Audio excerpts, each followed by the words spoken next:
Alright, hello! Let's go for these SDS matches. When am I putting, I don't even know, but the last video you would have seen, you'd have heard me talking about how I played my SDS run early on Thursday, which I typically don't do, but here we go. Let's go over the teams and just what we're looking at now.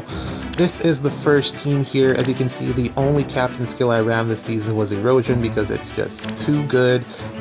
Why run anything else? You don't have to worry about far saves or saves in general. Here's a team. Rhea here is not the greatest build, but it works. This unit here, this dagger, is probably the weak link on this team, which means that it would actually change entirely in terms of how it plays. Remember I was saying that I'm probably going to invest into a team with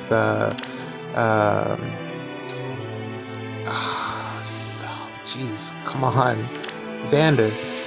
Yeah, this is the team that it's going to replace because I don't see how I can improve this dagger moving forward. She's really not keeping up, so I'm probably going to swap that out at some point. And then here's the other team, the Alir team, very consistent.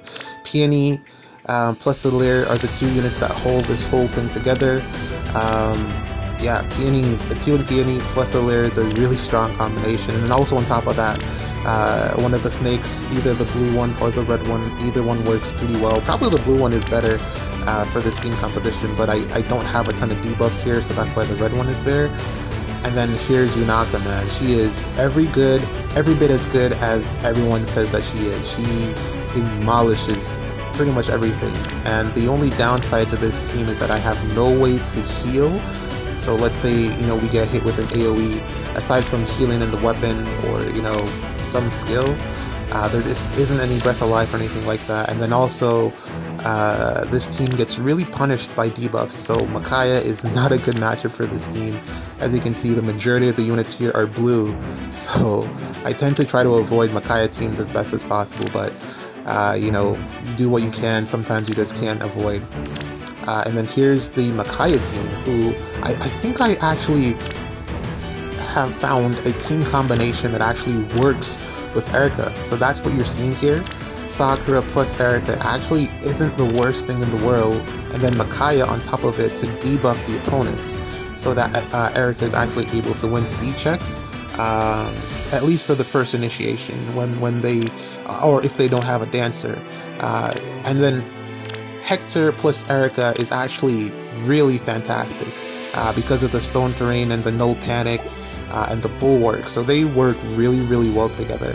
So I love this last team that I've built. I think I'm going to be using it moving forward, and that means that I just need to get a team together with Xander to replace that dagger team. And dagger, she's great, but the real reason why she's there is because of the no follow-up support to Malice.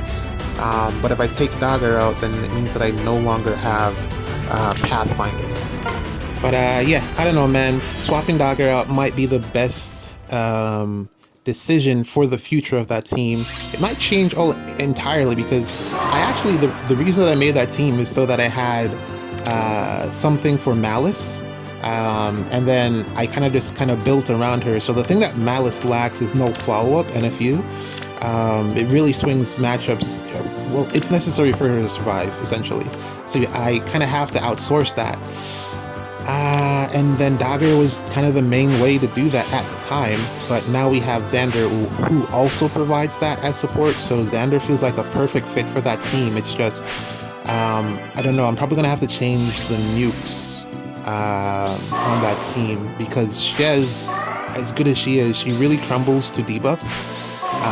And then Xander also isn't going to be the best frontliner there, so I don't know how the team will change. I don't know how it will change, but the team will change. It might mean that I end up dropping dual Rhea as well, but then she's the only, well, I guess there are two dual units. And then the miracle support from Rhea is actually really good for Malice. So I don't know. But yeah, that team will change. I might even just make a whole team for Xander on his own, because he's a lot like Erica and Sita in that they need speed support. So, I don't know how that team build would go. Whereas Malice doesn't necessarily need as much speed as she's already like really fast. So it's difficult to outspeed her because she's new, I guess. Which is again, I wanted to get more copies, but what can you do? I'm just running some replays here of some of the Yunaka gameplay so that you can see how the team works. It's very aggressive because Sita is just fantastic. So I get a lot of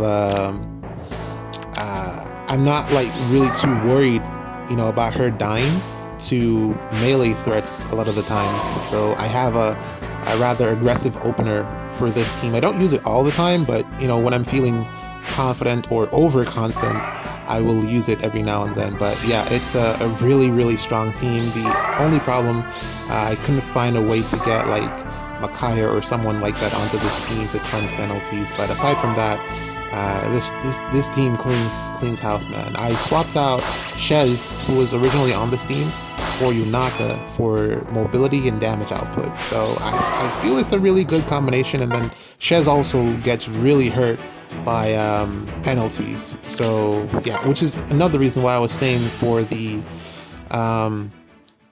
other team, the team that Dagger was on, I might swap Shez off that team for a different nuke. But here we go. This was a fantastic match. We matched up when we were both at same favor, and Busa here, oh man, this was such a intense and fun match to play. I normally, like, sometimes I'll just request draws for these just because I know it's going to be a tough match and I just can't be bothered. But, this time I decided to play it out. And I did play out quite a few of these master matches this season. I think no. This was the only one. The others were Diamond, I think. And also, I got matched up against some rank 1 players a couple of times. But this was the one that I was like, man, I'm playing this one out because it looks like it's going to be a ton of fun. And it ended up being a ton of fun indeed. The thing, like I've been saying so far, like, my Sita team here really gets crippled by debuffs, and Makaya plus Brave Robin here, they're inflicting so many debuffs and penalties that it really, I'm surprised that he didn't solo the team on the second turn, because I am pretty sure that he should have been able to win way more speed checks. But then also, the debuffs are at start of turn, so once I end my turn, they're gone. So I guess that's a positive, but also a negative at the same time, because I don't have a dance or anything like that on this team. So here we go. This is my safe opening where I play it safe, and here we go. Fjorm laying down the ice here. This was a really smart breaking of the ice ring, and that's I've never seen anyone else do that before, but that was really smart. But it didn't really affect me, but again, really smart, because I wasn't planning on using that space to begin with. But I wouldn't say it forced me to back up, but it left his Lucina exposed because they couldn't run away far enough, which I was planning to snipe on the following turn, but he picked up on that and ended his turn immediately. And then I tried to get in, but unfortunately, as you can see here, Yunaka failed to meet this speed check, and she was not able to quad into Lucina. The Brave hits back also, but ultimately it was really down to the fact that she failed to meet the speed check. And then now, turn 2, this is just the worst. As you can see here, I forgot that Sita gives out attack and speed up 6. So, as you can see, man, debuffed into the ground here. Everyone is absolutely destroyed. And it's just not the greatest for me in terms of being able to initiate into anyone here. Really, for a matchup like this, taking out Makaya would have been the goal, but he kept her well hidden in the back. There was one opportunity to snipe her, but I didn't take it because it wouldn't have been a good trade for me. I would have lost my captain, who is Yunaka, and then the following turns I probably wouldn't have been able to KO anyone. So I don't know if at this point he was like, I think around here my idea was to break the block and then take out take out Micaiah.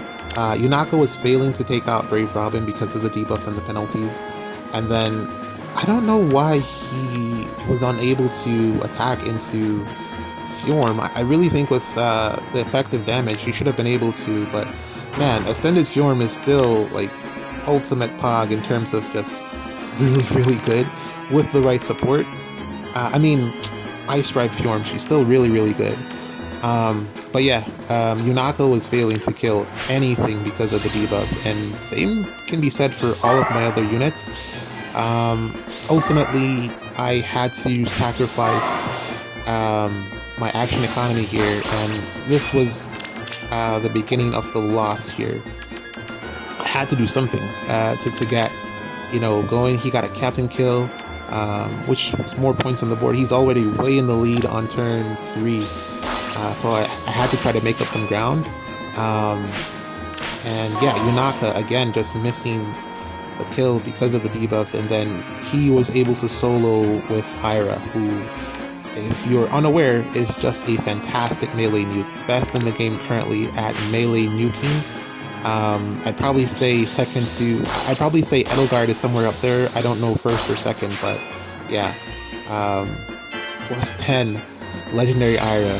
Yeah, I had no chance from this point on, and I gotta say, man, really well played to my opponent here. He completely outplayed me, Busa. Had to send a friend request after that match. That was a really fun match. And then we immediately, hit a bounce back. Initially I said that I would have stopped playing after my first loss, but, hindsight, that's never how it goes.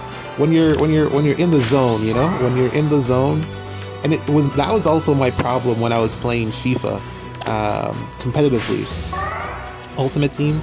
The thing about playing FIFA, if you start losing, like if you lose that one match and you keep going, it really because the matches are way longer than Fire Emblem chess. FIFA, it just drains you way more than this does. So that's another reason I kind of had to give up on playing FIFA competitively, because it was really just breaking me down mentally. And my thumbs were getting absolutely destroyed. This was the other loss, the second loss. I should have banned this team. I didn't examine it well enough. It's not that. It's the fact that Lynn was able to pick any of my units to snipe, and I didn't have an answer for that. She covered too much range. There were other teams there. I think I ended up banning a Yunaka team and another team that had Tree Men on it. So I didn't like my choices, which ended up resulting in me putting through this Link team. I don't know, maybe I should have let through the Tree Man team. Maybe that would have worked out better for me, but I don't know. I think maybe I should have let through the Tree Man team. But yeah, Lynn here just covered too much ground, and I just wasn't able to find an answer to it. I was kind of hoping that I could get Micaiah in somehow because she had the Celica ring, but I was never able to position properly, to get Micaiah to warp in and then do the thing. I think he was doing a great job counting the spaces. Ultimately, what I ended up deciding was that I would sacrifice a unit so that I could get Lynn off the map, and then from there, hopefully figure the rest of it out, because I was just hoping that the rest of the team would work well enough together to close it out, but that didn't happen. I really should have went in with Hearthfolger, but I was just afraid because she's a bird, and I got like 3 birds here, and he has a bunch of arrows, and it just didn't seem like a good idea to do that. But yeah, didn't have the +1 movement, couldn't cover the ground, no one else can really reach. I wanted to swap in Micaiah, but then she would have potentially been left exposed to Bernadetta, so I don't know, man. It just wasn't a good look for me in terms of sniping here. And also, like, Bernadetta was giving out the Vantage status effect to the units that he had, so I would have really needed to depend on my melee threats to close this one out. But ultimately, the reason that I lost this is because Hector died to Bernadetta. If Hector survived the combat against Bernadetta, I probably would have won this. But it was really down to the fact that a lot of the team was forced to be disjointed, and Hector wasn't getting all of the support that he needed to be great. Erica was failing to take out the dragon, which I guess is to be expected. She's not really built for that. But 3 hits there, and Hector was down, and yeah, that was GG's. If Hector had survived that combat, or at the very least, you know, one more turn, I probably could have won this. But yeah, like I said, Hector has definitely started to, well, he's already getting whooped by Bernadetta when he came out, so that was my counter to him, Bernadetta. So she just did what she naturally does, but it was yeah, it was what it was. Nothing that I could really do about that. And then yeah, just outranged. He won naturally. Micaiah did nothing. Like, I was contemplating whether I should put the Lin ring on Micaiah or the Celica ring.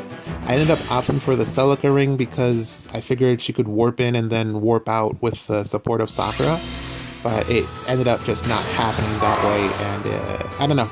I'll look into that for the future. Well, then again, erosion won't be bonus for a while now. I don't think we'll get it bonus again for a while, because as fun as it is, it can also be pretty toxic to play against. So yeah, this was the other team that I lost against as well. Back-to-back losses. Like I said, sometimes you gotta know when to quit. This one, I also, like, this wasn't like I should have banned this team moment. My opponent here played really, really well with Celica. This was a team comp that I was practicing with, and I ended up not going with it because I just felt like it was a little bit too exposed. So I ended up just not using Celica plus Sakura. But he did a very good job here of not pushing forward. If he had came forward, he would have lost, because I would have been able to snipe his units one by one and win that way. But because he didn't push forward and he was just playing it safe in the back there, yeah, he eventually outmaneuvered me. I should have probably been a little bit more aggressive, but Tree Man kind of negates that. And then Sita, while she doesn't lose to Edelgard, it's hard for me to then follow up and get Edelgard out, because I'd have to depend on Yunaka, since my Lucina would have failed to get that kill. So yeah, it was just not the greatest because of Tree Man, and he was just going to go in and out consistently because of the pass Edelgard, which is actually really good tech. But it is beatable. It's not like the best team configuration in the world. The unit here that's making this work is 100% Tree. If Tree wasn't here to cause confusion and chaos, that would have been a much easier win, because a lot of it came down to my difficulty in placing my range units in threatening positions. But from there on, we went on a tear and actually clutched out a bunch of matches with 1 life remaining. Man, again, I'll say it, I am not a clutch person. I don't know where I've developed this clutch trait, but it has not been something that I have associated with myself ever. I do not do well under pressure, and I've been for the past couple of matches, past couple of seasons of SDS, been making it happen somehow. This was a genius play on my part. So I actually baited him to attack Sita here, and he took the bait, because I was always going to do that with Yunaka. And I don't think he noticed it. Luckily so, he didn't notice it. But that's how I was able to win the match, because I couldn't have him running around with Lucina being a nuisance for the entire match. He did a really good job of blocking off Lucina there. He has near save and not far save, on what's her name, Rhea, which is to my benefit. I was actually worried that I wouldn't have been able to take out Rhea, but Lucina somehow is able to do it with support from Sedith. He made a big mistake here by healing Bernadetta. If he hadn't done that, then Lucina would not have been able to get this kill because Bernadetta's Vantage would have been up. But because he healed, no more Vantage. Together, I get the easy snipe, and then Lucina, lo and behold, is able to take out Rhea. To my surprise, I wasn't, aware that she could do that, but again, man, Sedith is just fantastic. That is what you're able to do with Sedith on your team. I can't wait for us to get another unit that, offers us the amount of stats that Sedith does, but man, it is so good to have Sedith around just to swing these matchups in my favor, and that was really how that went. Sita would not have been able to take out Rhea there because I took the damage, and again, there's no healing on this team, and we get a kill here with Sedith just to close it out. But yeah, man, that was another match there that we were able to get on a roll. We had 2 draws in there. It was the same team too. They both had the same Eater plus a couple other units that I don't really remember, but they were the exact same team. Just one of them was plus 10 and the other one wasn't. But yeah, anyways, I was able to go on a tear from there. It was the last 3 matches remaining, or 2 matches, I don't remember, and just made it work. This is rare content from the Alir team, and I think this is actually a really good showing because he was able to take out Neathogger here with the AoE from Haythrun, to my surprise. I could have positioned Neathogger differently to avoid that happening, but I didn't expect it, to be honest. Typically, Haythrun doesn't do any damage. She fails to do 1 damage, so I was really surprised that she got the 1 damage in to take out Neathogger, but I think I was debuffed with Sabotage, so that's probably why. She won the defense check, I guess, or something, but she did 25 damage. 25, so I think it's definitely down to the Sabotage from Edelgard there. Otherwise, she would not have been able to get that, but it didn't matter because they didn't have any more range units to threaten me with at that point. And then my only concern was, how do I take care of the enemy Neathogger? Because Sigurd cannot initiate because of Vantage that I have on the Lear from Bernadetta, as long as he's below, as long as he's not at full health. And also the fact that he would have died, he's not going to one-shot. After hitting the AoE, he's just not going to one-shot. So he tried it. He really tried it to get behind me and take out my Lyn. But Bulwark to the rescue, and then Bernadetta with the most clutch KO I have seen in a long time. I was not aware that she could take out Neathogger like that. If it was the red Neathogger, we probably would have been in a ton of trouble. If it was the blue one, we would have been in a ton of trouble there, because that is not supposed to happen. Bernadetta isn't supposed to be able to win that, but she is still really good with support, man. I keep saying it, man. She's really, really good. And then, this is the last match to close it out. We get going, or get things going, started, finalized, completed with the Yunaka team. My nerves were on edge. I was hoping that I didn't do anything dumb. I went for the regular opening here and decided to play it a little bit safe. I could have went full aggressive there, but because I didn't have any more Hail Marys left, I decided to go for the safe play. But yeah, he placed his Sigurd in range of Sita. I think he probably missed the +1 movement, which is, I love doing that with Sita. I love equipping the Sigurd ring on her. The Marth ring is probably the best for her when she's running Gust, so that you get the cooldown down to 1, and then it can be pre-charged with Lucina. But then you can still have it pre-charged either way. It just takes until turn 2. Oh, that wasn't the last one? I thought it was the last one. This was the last one. That was the second to last one. This one I was trying to not mess up with.